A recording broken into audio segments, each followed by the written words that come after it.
So Trisha's gonna transfer her domain today from Namecheap, and we're gonna do that.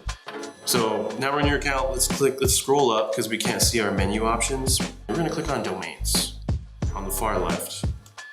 And then we're gonna click on transfers. Perfect.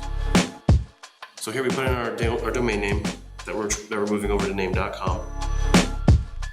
And then our authorization code, so that's what you have written down, or that's what you got in your email. So then we add it to our cart, and then we can either click on checkout and complete transfer, or we can click on our shopping cart, so either one. Okay, so then from here you can just like go to the next step payment.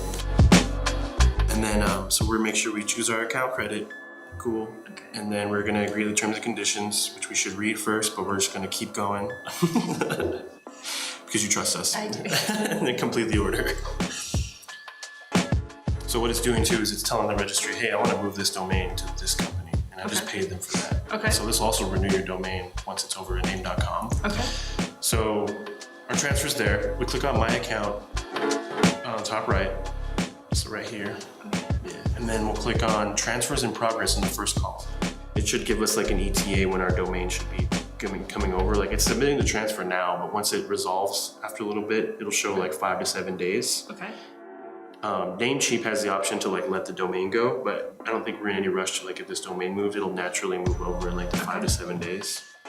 But that's all it is to it. And then from here, you're a Name.com family. So welcome. Thank you. Excited.